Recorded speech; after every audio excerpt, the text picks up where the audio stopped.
This is CGTN, China Global Television Network.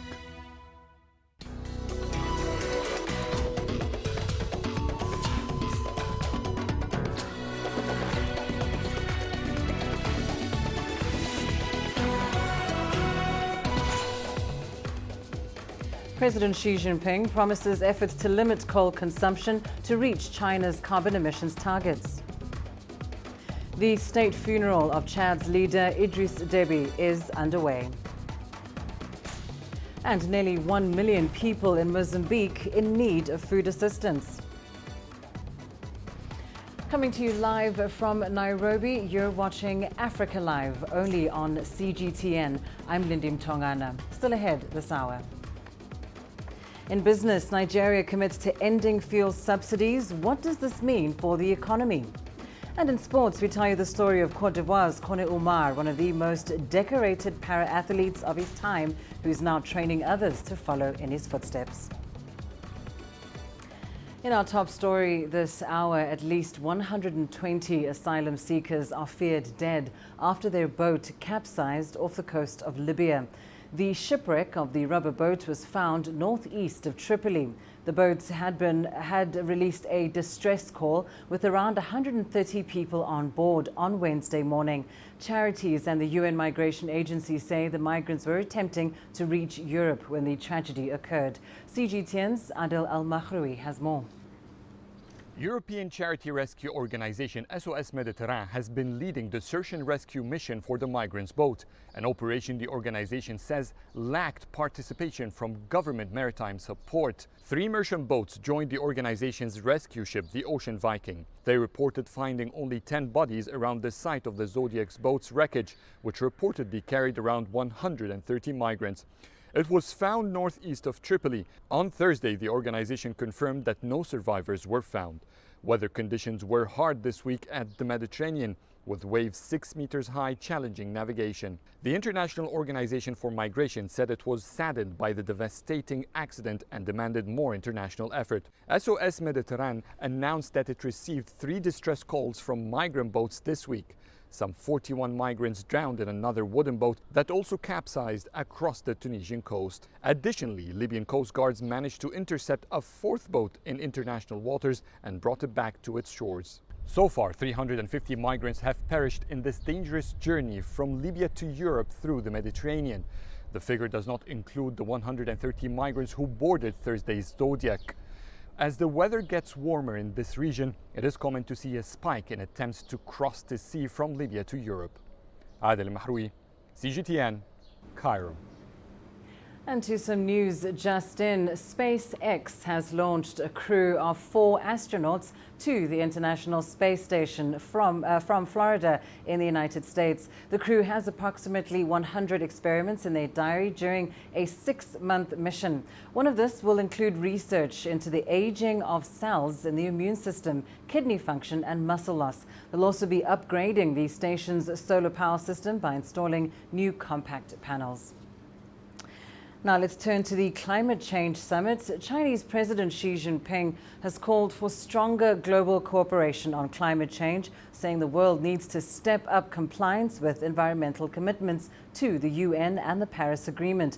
He was addressing a 2-day US-led summit attended by 40 other world leaders. Feng Yilei has more. His Excellency. Chinese President Xi Jinping called for joint efforts in battling climate change as world leaders gathered for an online summit Thursday. The event is seen as an important juncture in the global climate political process before the 26th UN Climate Change Conference postponed last year takes place in November. We need to work on the basis of international law, follow the principle of equity and justice, and focus on effective actions. We need to uphold the UN-centered international system. We need to comply with the UN framework on climate change and the Paris Agreement, and strive to deliver on the 2030 Sustainable Development Goals. Xi reaffirmed that China will live up to its carbon emission targets to hit peak by 2030 and achieve neutrality by 2060. This is after the country fulfilled its 2020 target ahead of schedule. And Xi pledged to rein in coal.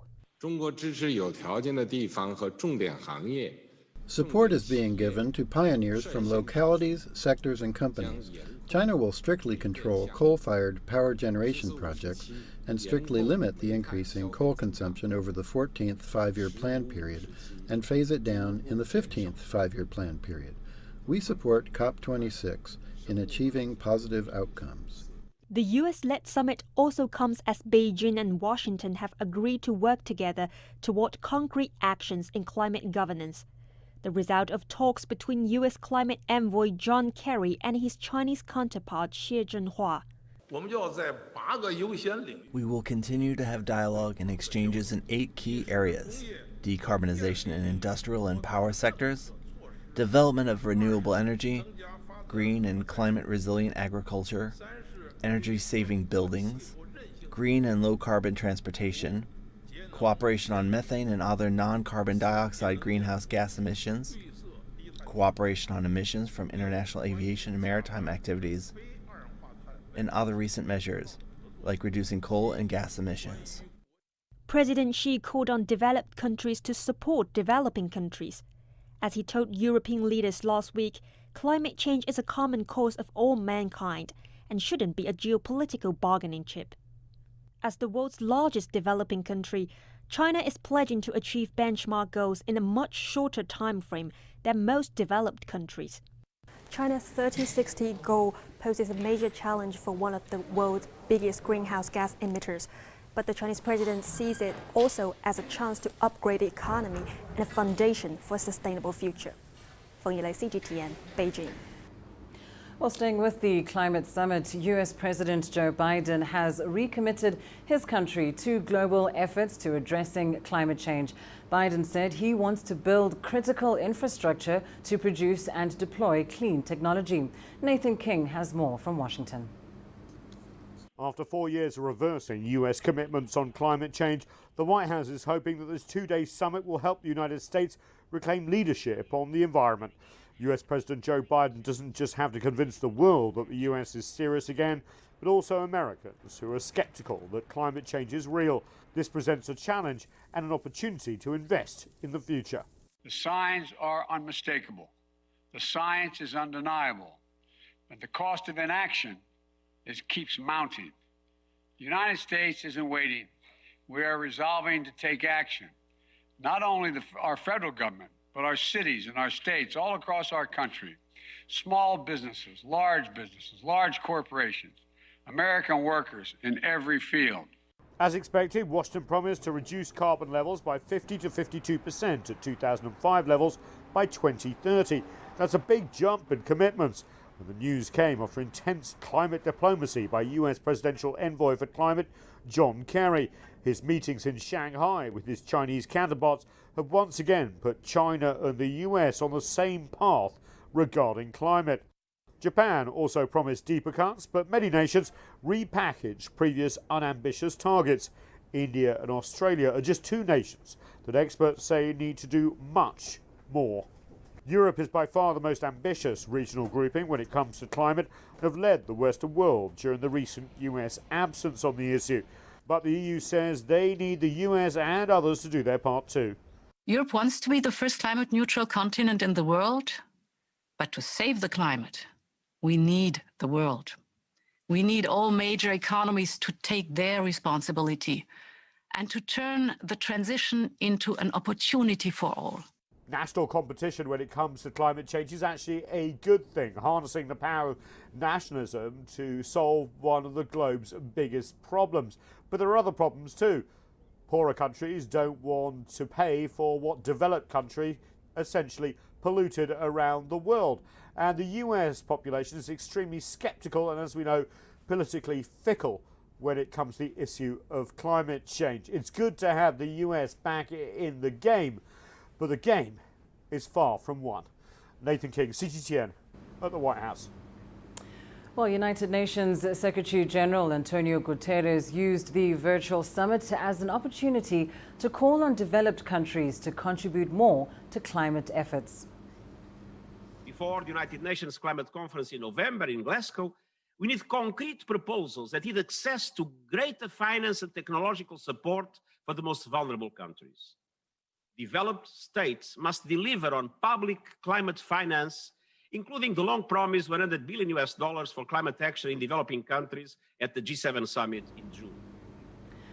South African President Cyril Ramaphosa also participated in the climate change summit, and he too called on developed countries to meet their climate responsibilities to developing economies. Let's cross over now to CGTN's Angelo Coppola for more details. Angelo, President Ramaphosa using his time to talk about climate aid to developing nations. Tell us more about his remarks at the summit.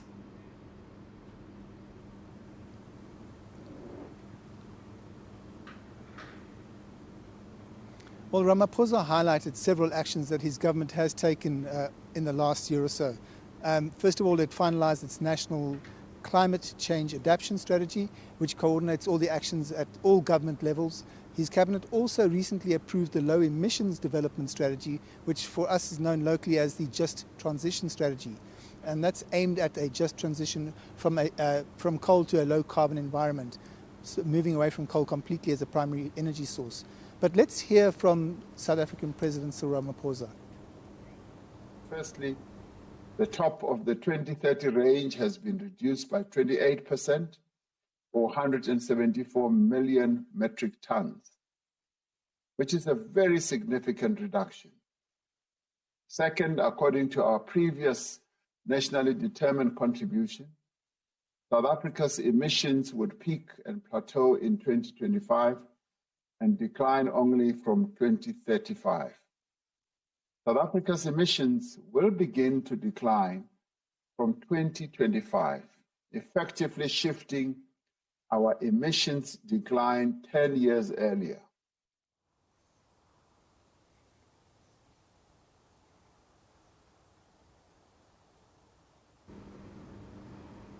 So lots of plans and strategies, but nothing physical just yet. The challenge, of course, is that South Africa has so much coal in the ground and it's relatively easily accessible as well. So there's lots of lobbying going on at the moment to keep coal as the key primary energy source. Lindy.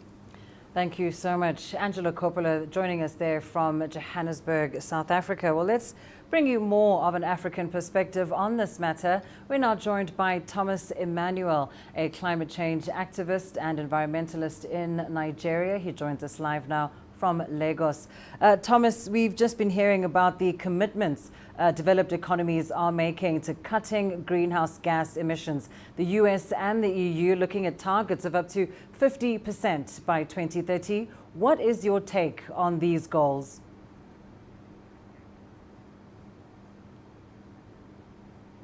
It's very important that these countries, being very industrialized countries, cut down their emissions. It will impact so much on the world. Irrespective, I want us to also look at it that the world is a global village now. It's a small place, and like we see with COVID-19, our people say that one person ate something in China and the rest of the world is washing their hands. So whatever the US, Russia, China is doing in their countries, they would have to do more than in their countries. They would have to focus on outside their countries too, particularly on developing countries like Nigeria, because whatever they do in their countries won't really matter, because we all feel the impact of what Nigeria is doing if Nigeria does nothing. And Thomas, of course, the situation in Africa is rather different. The continent's energy needs continue to grow, and many governments are still very much reliant on coal-powered plants. In your view, just how viable are alternatives in Africa? Do we have enough viable, renewable energy resources on the continent?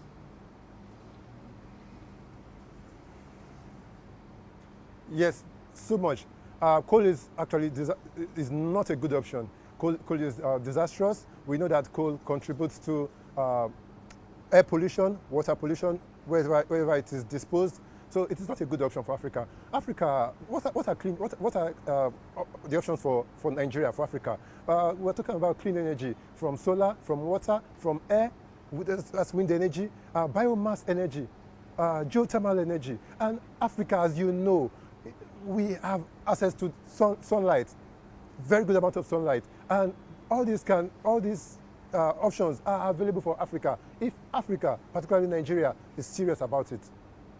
And Thomas, you mentioned earlier that the world is a global village. From that perspective, how can developed countries and developing countries work together to balance out carbon emissions?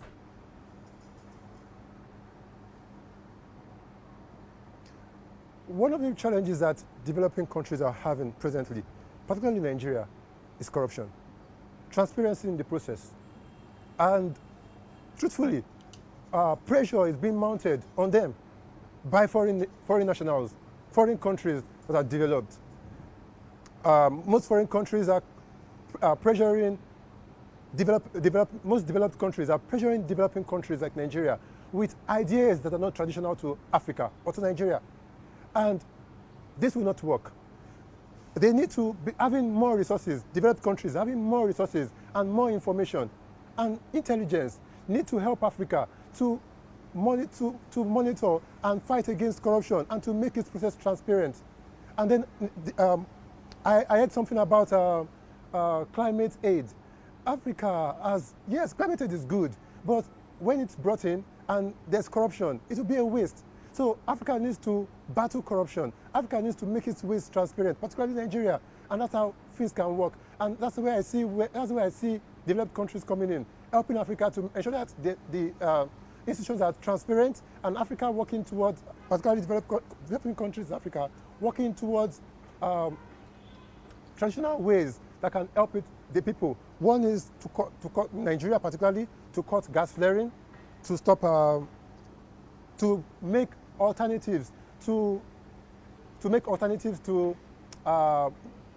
using forest materials like firewood for cooking, to make alternatives like kerosene and the rest, and you get me, and petrol, cheaper. When these things are cheap for the people to purchase, they won't be going for firewoods in the forest. And that's how I see them working together. In foreign countries helping with intelligence and building strong structures, and Africans in developing countries making these things possible. That's what I see. Thank you. Thank you so much. Thomas Emmanuel, climate change activist and environmentalist, joining us there from Lagos.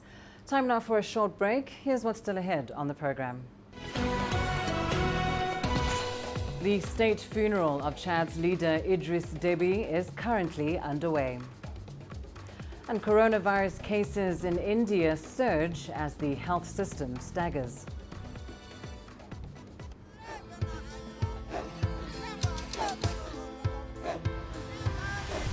Africa is a continent of diversity, with varied climate and enchanting geography, and a people so distinct, but with a shared enduring spirit. We are at the heart of the continent to bring you the untold stories. Let's have a look. We celebrate Africa as it shapes its own destiny. I've been Shirushi, Tunis, Cairo, Syria, Juba, Johannesburg, Ethiopia, Tanzania. Africa Live. Find your voice.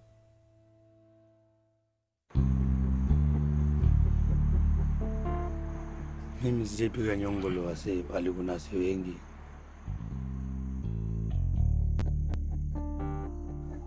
Ninachezanga na dada yangu juu pia mimi sipendi kukufa. Ilikuwa ni asili yangu, ndo pia familia yangu pia iweze kukula. Kwa hivyo mimi nacheza na dada yangu, akili yangu na macho yangu. Kibira yenyewe ilikuwa mbaya kitambo, kulikuwa na wezi wengi sana. Na siku hizi yenyewe hata unaweza kaa bila kusikia hata mwizi ameshikwa mahali ama amechomwa ama amefanywa nini. Ndio naona yenyewe Kibira raundime si kama kitambo. We only need a tool to bring change. And this tool to me, it can be educational background, it can be a skill, it can be a hobby of what you love. I wanted to use my expertise in the media to nurture that talent, to mold them to become the future journalists.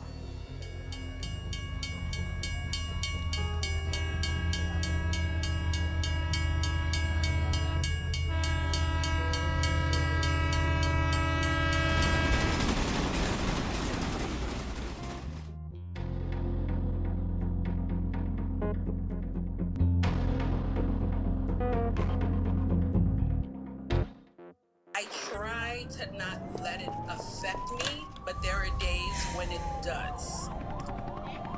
I'm a human being, and to see patients in a hospital bed and their family members are not there, there's no one there to hold their hand, that human touch, you know?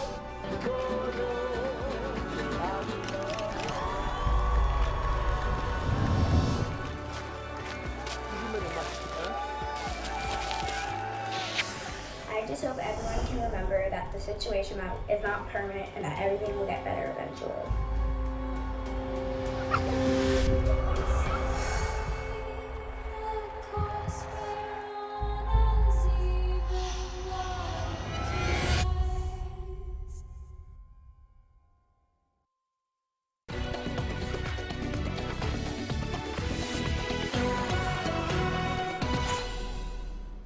The state funeral of Chad's slain president Idriss Déby is currently underway. Déby was killed on Monday on the front lines in a battle against fighters of the Libyan-based Front for Change and Concord in Chad. Foreign leaders, including Nigeria's president, as well as Mohamed Bazoum and Mali's interim leader, Colonel Banda, are attending the funeral. Also present is French President Emmanuel Macron, who has paid tribute to the leader. Rebels declared a pause in hostilities to give time for the late president to be buried. Déby had been in power since 1990, and he had just been declared winner of a presidential election that would have given him a sixth term in office. France's foreign minister has defended a military takeover in Chad, this despite objections from members of the opposition. Foreign Minister Jean-Yves Le Drian has described the takeover as necessary for security amid exceptional circumstances. CGTN's Joy Kirukijuma reports. A new dawn in Chad. General Mohamed Idriss Déby, son of slain leader Idriss Déby, taking charge. The constitution mandates the Speaker of the National Assembly to take over as interim president. But following the shutting down of parliament by the military, Speaker Haroun Kabadi said in a statement that he had agreed to a military transition. French Foreign Minister Jean-Yves Le Drian says Kabadi's position justified the military taking control. There are exceptional circumstances. Logically, it should be the President of the Chadian National Assembly, Mr. Haroun Kabadi, who would have led the transition. But he refused because of the exceptional security reasons that were needed to ensure the stability of this country. The Military Transitional Council that has been put in place should now indicate the manner in which it wants to function and should be a factor of security, of course. The political opposition in Chad has denounced the military takeover. Labour unions have also called for a workers' strike. Idriss Déby was killed on the front lines of a battle against rebels who had invaded from the north. Déby was a long-time ruler for over 30 years. He was considered vital in France's security strategy in Africa. The Transitional Military Council is now expected to hold free and democratic elections in 18 months. The transition should be started in a serene, democratic, transparent and rapid manner. Le Drian will accompany French President Emmanuel Macron in attending Déby's funeral on Friday. They are also expected to hold talks with Chad's military council. Joy Kirukijuma, CGTN. Well, let's bring you the latest now on the state funeral of Idriss Déby. CGTN's Deji Badmus joins us from Lagos. Deji, what is the latest from Jamina and who is attending the funeral?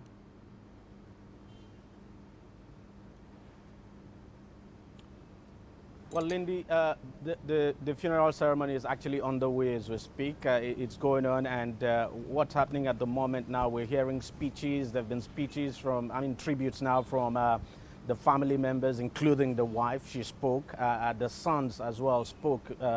So we're still waiting for the current leader of Chad to also speak. Now, attending, of course, you have President Macron of France. He's there. You have several heads of state now from across Africa, the president of neighboring Niger, Mali, Guinea, Burkina Faso, Mauritania, and several others, even the president of Togo as well. The Nigerian president is not there, but he sent a delegation to the ceremony. So quite a lot of head of states attending this, line in state ceremony, if you like.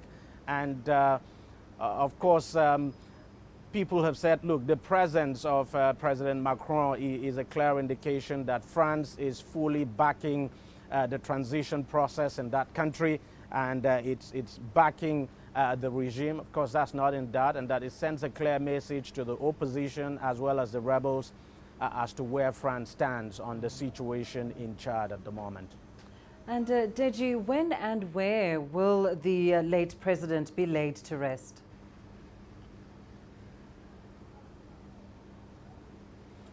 Well, he'll be buried at a village known as Amjaras. Amjaras is a village close to his birthplace, Badoba. That's in the far east of the country, close to the border with Sudan. That's where he'll be buried. Now, why he won't be buried at his birthplace exactly, we do not know, but the village is known as Amjaras, and he'll be buried there. And of course, after the burial, then I guess the attention of Chad will now turn to the real politicking that will follow, because you know, everyone is watching very closely to see what happens. As you know, the rebels have said they do not recognize the transition process in place. So after his burial, I think the world's attention will now turn to the real politics in Chad. Lindy? Thank you so much, Deji Badmus, joining us there live from Lagos. While staying with this story, of course, as we've just heard, there are a number of high-profile leaders, state leaders, in attendance at the funeral of the former president of Chad, among them French President Emmanuel Macron. And as we've heard just a moment ago, that is a sign that France is backing the transition in the country. Well, let's bring you more on the security situation now in Chad. Earlier, we spoke to Dr. Manu Lekunze, an African security scholar from the University of Aberdeen in the UK. I think for us to really understand what Debbie's legacy is to first of all ask what kind of Chad has existed throughout the 30 years of Debbie's leadership. The most important thing is to think about Chad as a very unique country, despite all the generalizations that have been made about Chad since the passing of Debbie.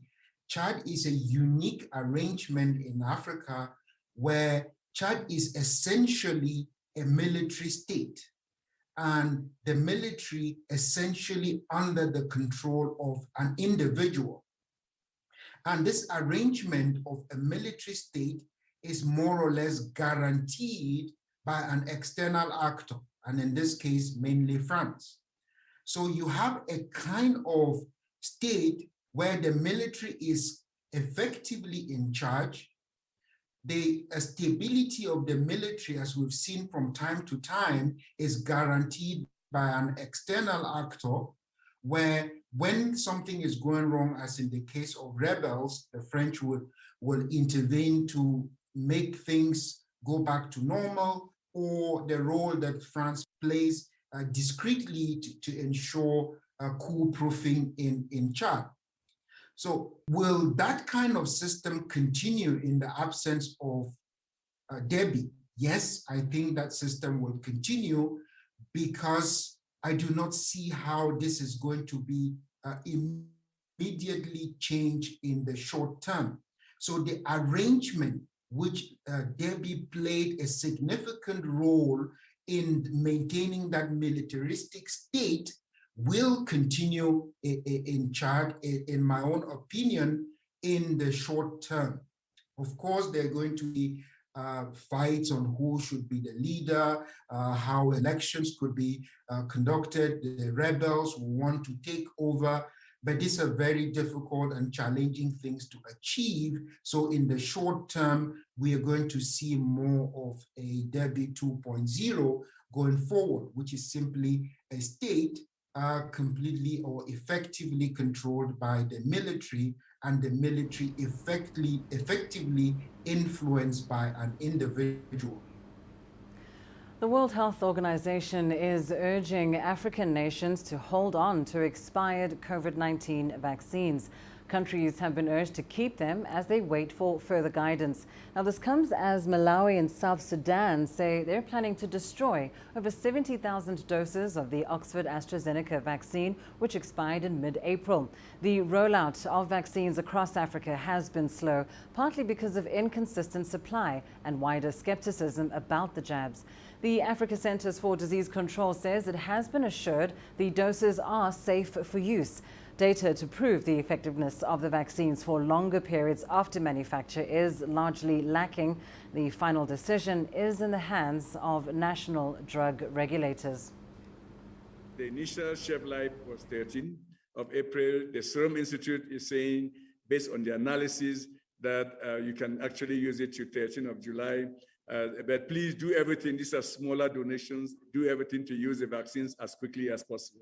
So that is the situation. And it is my appeal to all member states that when you get your vaccines, arrange and put on the right systems to use those vaccines quickly, so that we do not get into the issues of we get the vaccines and because of transportation, shipment in country, we didn't do it.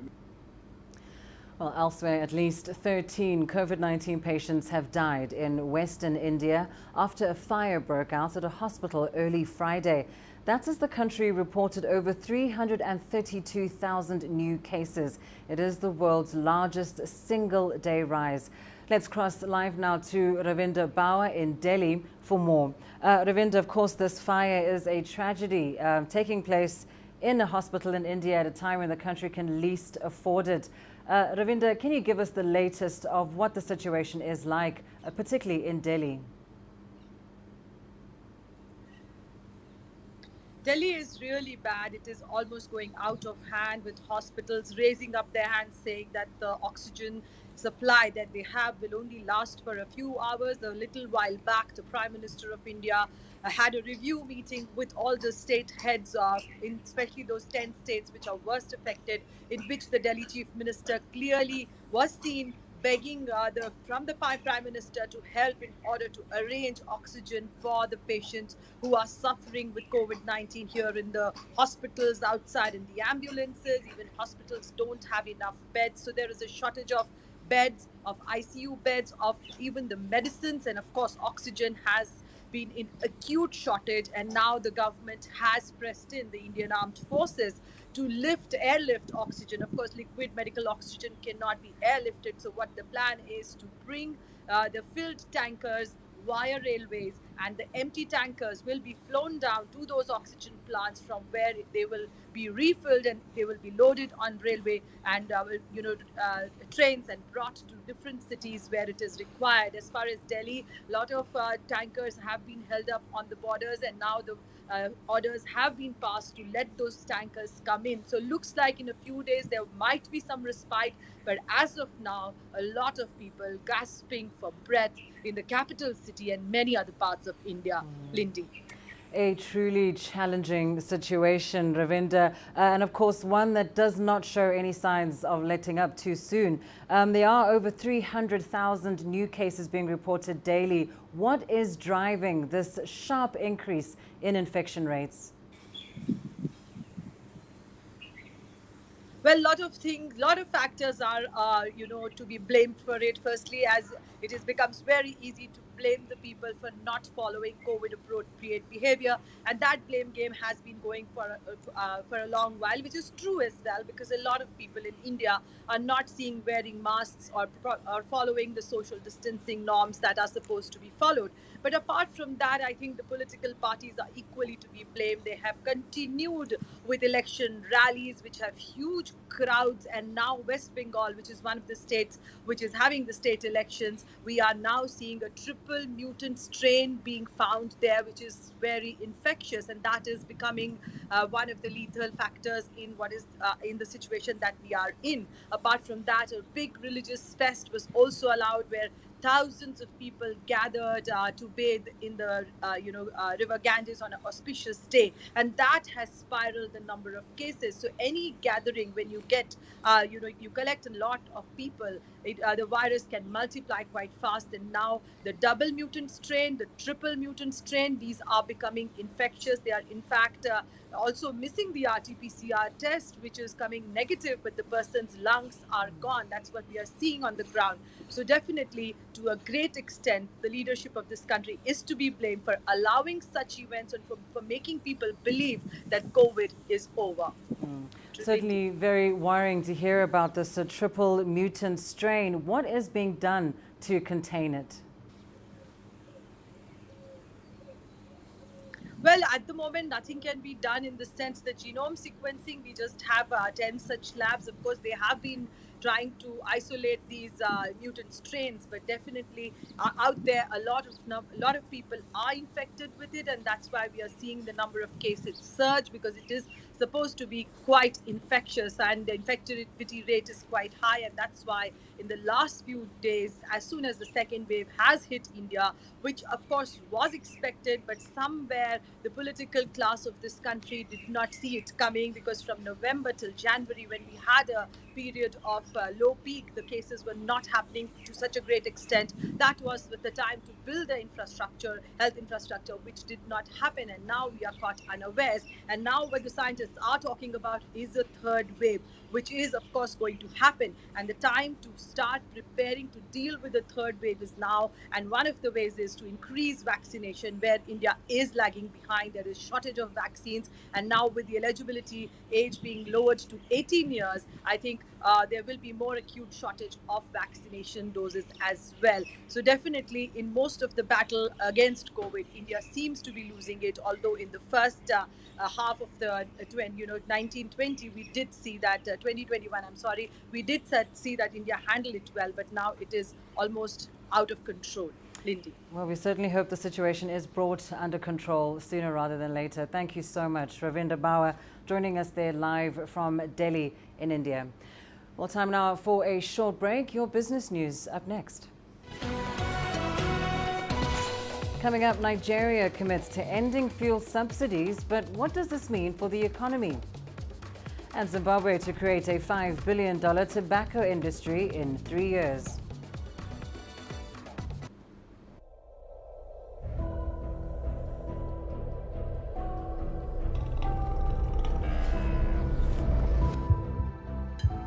It's taken me completely out of my depth, but at the same time, it's exciting.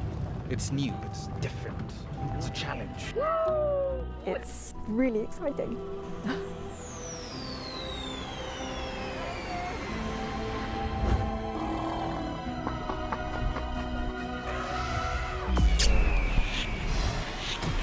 Over the last 14 hours of rain.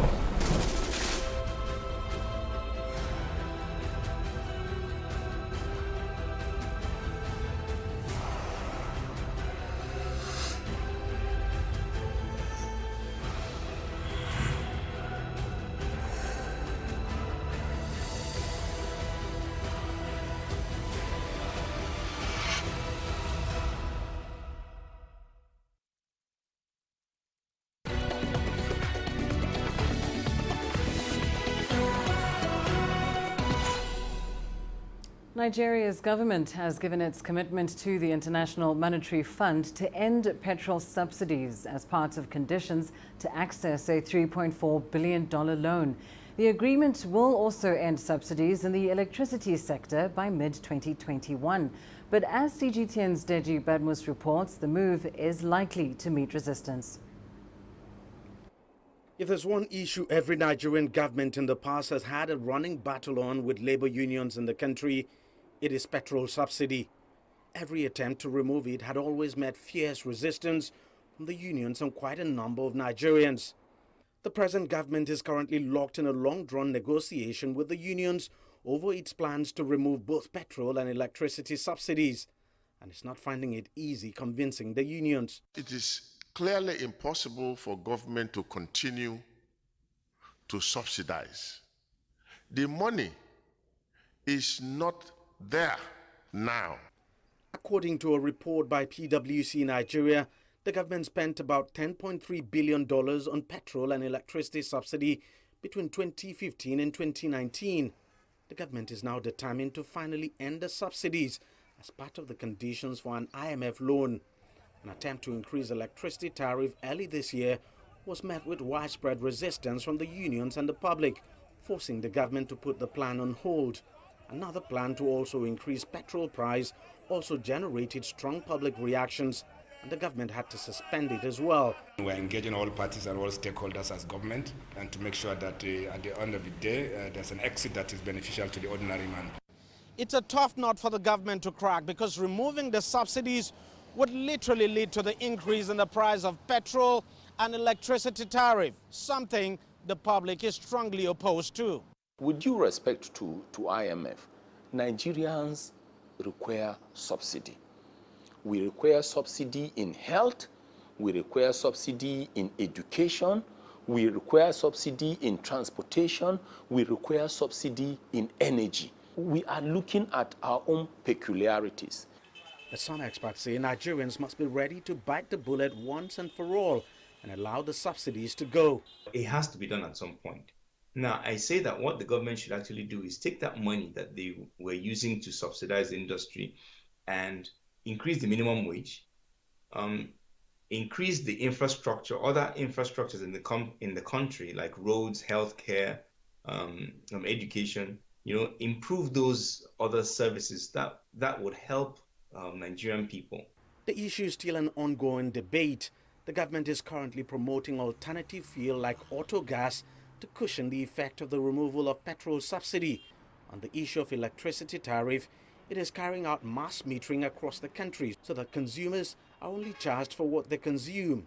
All of this in readiness for the final removal of the subsidies, which is expected to happen sometime this year. Deji Badmos, CGTN, Lagos, Nigeria. Zimbabwe is looking to create a $5 billion tobacco industry by 2025. Already the country's second highest export earner, the golden leaf is now tipped to become even more important as government intensifies efforts to increase production and add value to the crop. From Harare, here's Farai Makutuya with more. A good rainy season is expected to propel tobacco deliveries to 200 million kilograms, up from 135 million in 2020. About $800 million will be generated. Because of that export earning capacity, Zimbabwe wants to significantly grow the industry over the next 5 years. Tobacco farming has been a success story in terms of like small or communal, farmers in terms of their engagement to the sector. So building on that would make sense. But the manner in which it has to be done also requires expanding markets, because the major markets will be the likes of China and things like that. But then there's need to also go beyond that and expand markets, but also capacity, and also improve some of the payment modalities, because by the end of the day it should be profitable for the farmer. Payments have been a persistent bone of contention. This year, farmers will get 60% of their proceeds in US dollars, well below the 80% they had wanted. Why is it that farmers are clamoring for that? You understand that all the inputs that the farmers actually use, and even the machinery, is actually bought using US dollars. And even the loans that they borrow, everything is charged in US dollars. So you find that the farmers, what entails the farmers are supposed to also get 100% payment. Farmers say the 40% they receive in local currency is converted at the official exchange rate, while most suppliers peg their prices at the much higher parallel market rate. The prevailing payment arrangement could scupper the $5 billion target. That figure, to be realistic, is still away from us unless we put all the fundamental fundamentals that I have actually mentioned right, then we can actually see a growth. There will be a slightly growth, of course, but I don't see us hitting the 250 or 300 million that unless those fundamentals have been addressed, then we can talk of a huge crop. Government is heavily dependent on tobacco revenues to bolster sparse foreign currency reserves. Farai Mwakutuya, CGTN, Harare, Zimbabwe. Due to COVID-19, live music concerts have become a thing of the past. But that hasn't stopped South Korean artists from engaging with their fans. Adapting to the times, K-pop is now using 5G technology to stream concerts into your home. Many say this could be the future of live music. CGTN's Joseph Kim has more. K-pop is becoming larger than life, quite literally. In front of hundreds of thousands of fans, a member of the popular boy band Super Junior appears more than 10 meters tall. That's because this is a live streaming event that integrates mixed reality using 5G technology. Mixed reality is a hybrid of augmented and virtual reality. And these online concerts are expected to become the next big thing for South Korea's entertainment industry. 이제 세상이 점점 바뀌고 있고 심지어는 코로나로 인해 We are investing in this technology because the world is changing. Through the pandemic, society is changing more and more to where contact-free communication and going beyond reality is quickly becoming the standard. That's why we are finding new ways to communicate and investing in mixed reality. Since the onset of COVID-19, offline concerts have been far and few between. But with mixed reality, or MR, fans are given a new experience, with some saying it enhances the show's excitement. And even the government is cashing in, renovating entire concert halls exclusively for online events. South Korea believes online concerts are the future, so much so that South Korea's Culture Ministry invested $23 million to make a state-of-the-art facility here. It will be dedicated solely for online K-pop concerts, featuring VR, AR, and even XR using 5G technology. Mixed reality services are becoming an attractive business for 5G content because of the need for high-capacity, high-speed data. Recent reports estimate East Asia's AR market will triple in size over the next 5 years. In this green screen room, more than 100 cameras capture movements and patterns to create lifelike video holograms. My every move is recorded here, and here, and here. But as exciting as this technology may be, there are concerns over the long-term impacts of virtual and augmented reality.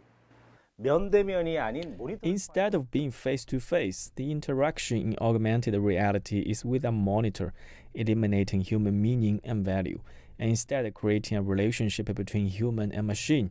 This can lead to antisocial behavior, and neurologically it can affect not only occipital cortex, but it can damage the frontal cortex as well. Because of these concerns, some experts say there's a need to regulate these technologies. In the meantime, K-pop acts will continue to entertain fans all across the real and virtual world. Joseph Kim for CGTN, Seoul. Let's take a short break now. Still ahead on the program. Nearly 1 million people in Mozambique in need of food assistance.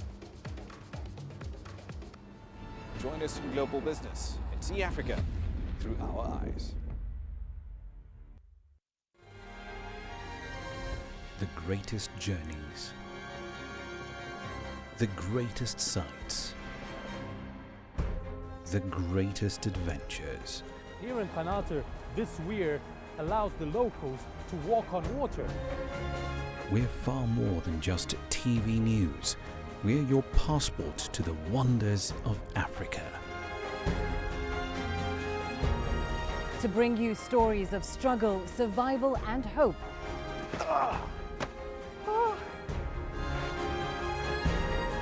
So let's explore.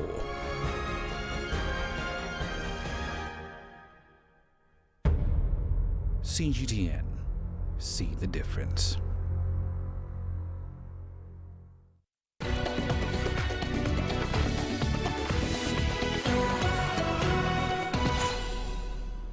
The World Food Programme says that nearly 1 million people in Mozambique are in need of urgent food aid.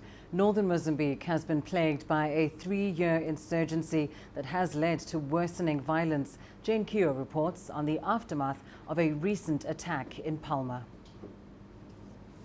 In late March, assailants struck Mozambique's Palma town in the Cabo Delgado province. The attack largely targeted civilians who were shot and beheaded in their homes and on the streets. An estimated 50,000 people fled the 5-day rebel siege of Palma. Some journeyed as far as Tanzania across the border. They're killing us. They're burning houses and they're taking our children. They're killing us with guns. We're desperate about the situation. We traveled for 6 days with no food. I had brought some food for the journey, but it only lasted 3 days. For the remaining days, we had nothing. The World Food Programme says it's delivering food to the affected areas as well as other coastal islands. What we've seen is that over the last month, since the initial attack on 24th of March in Parma, people have scattered. Scattered meaning they have just gone in different directions. And the landscape of northern Mozambique is such that the coastline is sort of dotted with very small little islands. So you can even go to one island, but then have to travel another 2 hours to another island, and people are just moving. Why are they moving? They're moving for safety. Those who have been displaced have been taken in by families that are already poor. WFP is calling for assistance amounting to $82 million to respond to the humanitarian crisis. What we're also seeing is that chronic malnutrition in Cabo Delgado is high, and half of those are children. So the most vulnerable, there was a recent survey that we did with UNICEF, where they're accounting for a high percentage of children amongst the displaced community as well as the host community as well. So that's something to be really aware of in terms of children who are underweight, but also suffering from chronic malnutrition as well. The heat on Palma has affected liquefied natural gas projects in surrounding areas. Francis Total has called off resumption of construction at its $20 billion project due to the violence. Stakes remain high for Mozambique as it becomes more crucial to restore peace in the north of the country. Jane Keogh, CGTN. And coming up in your sports news, we bring you the story of Cote d'Ivoire's Kone Oumar, one of the most decorated para-athletes of his time, who's now